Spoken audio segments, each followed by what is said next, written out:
Welcome back, Stasa23 here, back again with some knife therapy, and today I have a double header for y'all coming from Sencut Knives.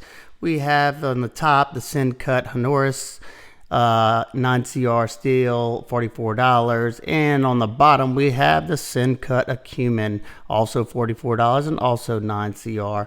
So we're going to take this one out of the picture right now, and we're going to focus on the Honoris first.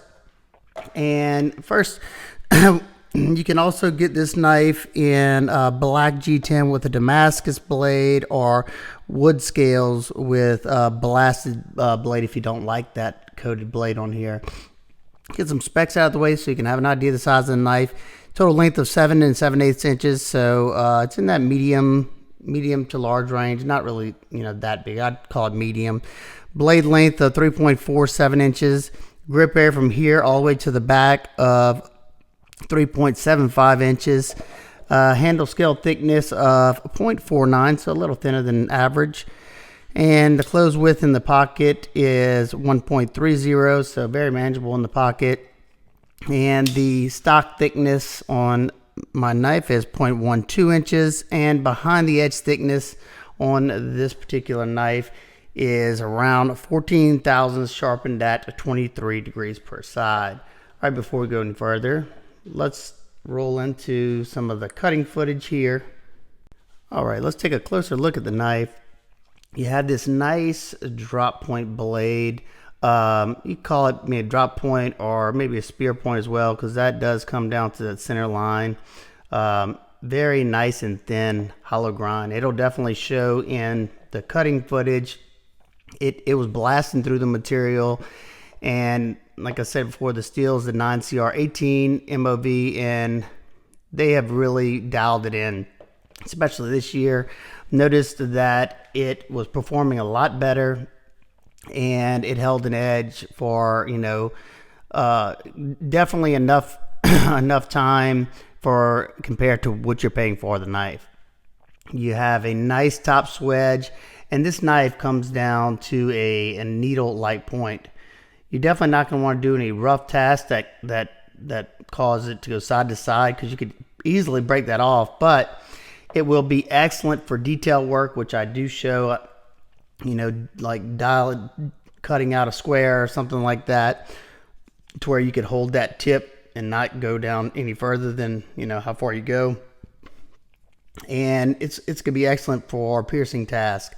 This right here, this blade shape right here, in my opinion, is just an all-around excellent user knife. You don't have too much belly. You do have a nice straight portion right here for your power cutting. Just overall, I like it. I like the aesthetics of it. I think it looks nice, and I think they hit it out of the park on this one. You don't have any jimping, but it's definitely not needed, because you got a nice flat portion up there to place your thumb. Never felt like I was losing control at all. They do have a sharpening choil there, but I definitely wish they would have extended it out a little bit further, because as you can see, after that first sharpening, you're going to be into that plunge line, and it's going to widen up right there. All right, next let's talk about this elongated blade hole. It is accessible, as you can see, on both sides, so it's easy to deploy left-handed, no matter what you want to do. And it's definitely left-handed friendly, because you do have the pocket clip tapped on the right side as well. The knife deploys fast and smooth, riding on ceramic bearings and a ceramic detent. Very crisp action. The flipper tab has jimping on there that is perfect for grabbing that finger, not being too aggressive, and rocking it out comfortably. And then that blade hole, anytime you have these long blade holes, it's so easy.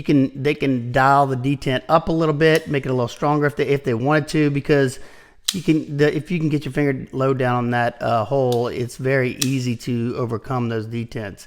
Whenever you have the shorter holes, and if you have a strong detent, then it becomes kind of difficult. You can thumb flick it. It's definitely a fidget friendly knife with the dual deployment methods with that blade hole and flipper tab. Close it up. You have this gray micarta that has been left kind of rough, so it gives you nice tactile grip. Love that. And I actually don't mind the look of this micarta, even though I rather the American style micarta like CJRB uses. This one does not look that bad, and it just feels so good in hand. You do have deep chamfers going along the sides, and the edges have been softened, aiding in the comfort of the handle. You have a T8 pivot, T8 body screws. The only place that you have T6 is on the clip, which is kind of odd because you have two T6s on this side, but if you flip it over, you have a T8 on this side. So I don't know if you have to take this screw and flip it over here. If you swap that around, I'm not too sure. I've never had to swap it, so lefties could probably answer that for you. The clip works good. You have a deep carry pocket clip that, like I said, is left tip up, left hand or right hand carry. You can see it in the pocket. The amount of ramp is just right, even for thicker pants. It hugs the side of the pants, and you can get your hand in there easily, and that flipper tab is pretty minimal. It's not going to get in your way. All right, now on to the lockup. I'd say it's sitting at around, I don't know, it's hard to say, but I'd say close to 40%. No up and down play whatsoever. Now, there's no side-to-side play, but I can get side-to-side flex because it's a thinner grind, thinner blade, and I can muscle some side-to-side flex. And nothing that is, dangerous with the knife. It locks up solid and it stays locked up. That's the key. Access to that lock bar it's okay. You can see you do have the lock bar sitting proud of the show side scale, so you can get to it, no problem. It's just you do have a little bit of lock bar pressure there, and it's just not the most comfortable. Now, it's not bad by any means. It's just, could be maybe a little bit better if they put maybe a chamfer on this side. I don't know. But at the price point, I think it's A-okay. Quick size comparison between the Ontario Wrap Model 1 and the Wrap Model 2. So it's going to be in between the two of these, exactly in between them. And there you go. My only nitpicking complaint on the knife at all is I wish they would have extended that sharpening tool just a little bit more. They did a great job with it on the Acumen. You will see that in just a second, but wish they would have came out, did the same exact sharpening tool that they did on the Acumen. That's about it. Other than that, I think this is an absolute home run. The value's there. If you go and look back, the CJRB Feldspar D2 in my cart is $53. And I find this one would go toe-to-toe with that knife, even though I love the Feldspar. This is an excellent, excellent buy. I think this would make a great work knife, great all-around house knife, just a great EDC overall. Look at the CRKT CEO in D2 micarta, $65. What? And then one of its brethrens, the Civivi Elementum in D2, $52. So, yeah, I think the bargain's still there. Yes, the prices are going up across the market, and I only think that's going to get worse. I mean, the prices do usually go up everywhere yearly, and I think we're going to start seeing some drastic changes. Hopefully that's not the case, but it looks like just with the state of our economy, I think it will. So I definitely, like I said, definitely recommend this one. Probably my favorite Sencut knife to date. Awesome, awesome knife. Comfortable ergos. Good action. Fidgetability's there. Lightweight. Super slicey. All the stuff I look for in a knife, this one has it. So now let's go on to the Acumen. All right, here's a Sencut Acumen. Like I said before, $44. Comes in 9 CR18 MOV stainless steel. You can get it in this murdered out version, or you can get it with a burgundy G10, jade G10, or purple G10. But as of right now, they're all with the black blade, so I know that's going to turn a lot of people away. I don't know if they're coming out with a 9-coated blade. I haven't seen it yet.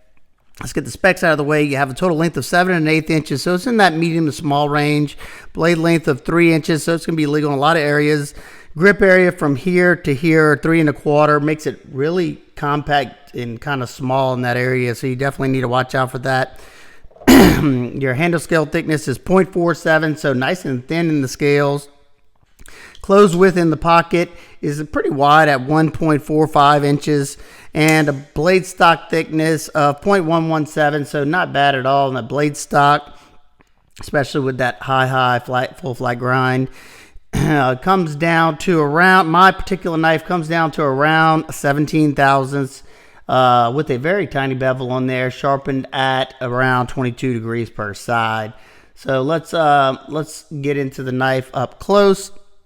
Alrighty, you got this nice and tall, like I said before, full flat grind. So it sliced very well. It was evident in the cardboard. It was going through that like it was nobody's business. It came respectably sharp from factory. It didn't have a whole lot of bite to the edge. That's something I noticed. And sometimes, you know, a good bit of the time, that's how I receive them from Civivi and all that, because a lot of times they'll try to polish that edge, and I don't know if they're buffing it or what, but it just lacks that bite. Now, didn't have that problem with the Honoris. That one had a lot of bite to it. On this particular knife, no jimping, but once again, I don't think you need it. You have a nice flat portion. I felt like I was in control of the blade at all times. The sharpening choil on this knife was perfect. Cleared that plunge line, and you should have a little bit of life before you hit a little bit of sharpening life before you start widening out that end over there. 9CR on this knife is perfect in my opinion at the price point. It's a stainless steel. It holds an edge for a good amount of time compared to the price point. And now let's close it up. Just like on the Honoris, the blade hole is accessible to both sides, and your pocket clip's tapped on both sides. So this is lefty friendly as well. Easily flip that knife and easily open it with the blade hole. Now I will say, when I first got it, detent was kind of strong, and it was dialed more for the flipping action, which is fine, but it did break in, and now I can even spidey flick it left-handed. It was pretty difficult to do the spidey flick. Let's see, I can thumb flick it as well. And right-handed, that flipper tab is nicely done. The jimping's just right, and it's fairly comfortable. That blade comes rocketing out there, and the action is nice and smooth, riding on ceramic bearings and a ceramic detent. They've always got their action down packed. In my opinion, I've never really had a Sencut or a Civivi knife that the action was just terrible, especially one of their own designs. All right, let's close it up and look at this G10. You have Peel Ply G10 that I would say it's mild traction. It's grippy enough. It's not going to tear up your hands or anything. You have a nice deep chamfer going all the way around. And one thing that Civivi is excellent at doing is knocking the edges down and softening them. So it makes the knife way more comfortable in hand for having a flat scaled knife. Your hardware is T8, just like on the Honoris, everywhere except the pocket clip. I wish they would inset that pocket clip, make a pocket for it, because they have the screws countersunk, but you know, sometimes the material could get hung up at the edge of that clip, and you know, you're not getting that full deep carry. Something that I know that's you know, an extra cost, and if you're trying to keep this in that budget round, but I think they do it on their Civivi models as well. I was actually surprised about the ergos. You know, this, I wear a medium-sized glove, and this is the smallest handle that I could get a 4-finger grip on. And the way this choil and this flipper tab come down, it kind of cramps me up there. It wasn't the most comfortable, but I will say I was scared it was going to cause a lot of discomfort when cutting, and I was surprisingly wrong. It wasn't terrible. It wasn't the best, but I could definitely get the job done without, you know, feeling like I had to go throw a glove on right away. Now, I would have liked to see this handle lengthen, you know, just maybe a 1/8 of an inch, 1/4 of an inch. I think it would have been perfect, because the arc down on this handle was perfect. This right here can kind of, it locks you into one single grip. There's no way around that there. So if you have a large, extra large hand, this knife is probably not for you. I would go with the Honoris. The lockup on this knife is sitting at around, I'd say 50% or so. It's hard to really tell. Absolutely no play up or down, no play side to side, bank vault solid. Easy access to the lock bar. Now I wish, as you can see, it's not sitting that much higher. I wish they would have made it a little bit easier. It's not the hardest thing to do. I find it easier to do left-handed actually, but that's something that I probably complain about on all these Sencuts. Just a little bit better lock bar access there.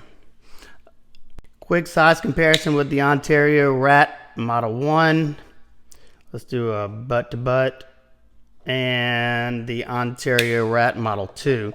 So I would say that it is going to be a lot closer to the Rat Model 2, even though the Rat Model 2 looks like it is a little bit longer, not by much, but it is a hair longer. So it definitely has about the same grip area. As you can see, if you line this choil up with that choil, they're pretty darn close. So depending on how this feels in your hand, it's going to be kind of similar, except you don't have a flipper tab kind of pulling you back a little bit, but I get that same grip that I do on the Rat Model 2 and the Acumen. So there you go. That helps any. My nitpicks with this is, like I said, I wish the handle was just a little bit longer, not by much, 1/8 of an inch or so. 3.5 inches is kind of like the smallest I like to go in the handle, in the grip area, I mean, and this one's at 3 1/4, so 1/4 of an inch would have been just right, at least for me. Because I like the overall aesthetic of the knife. The value is definitely there, just like we said on the Honoris. But like I said, if you have a large or extra large hand, I would definitely probably steer clear of this one and go with the Honoris. Definitely Honoris is, the overall winner if I would be comparing them both side by side. I like this one. I like the tall full flat grind on it, but the Honoris checks just about all the boxes for me in that budget realm. So there you go. If you have any questions, comments, concerns, please leave them down below. Let me know what y'all think about this format. I'm trying, I like to try different things out, and let me know what you think. I like to try to put the testing and do them both, try to compact the video, especially when I'm doing this double review like this. All right, hope everybody's having an absolutely wonderful day. I will see y'all on the next one. Peace.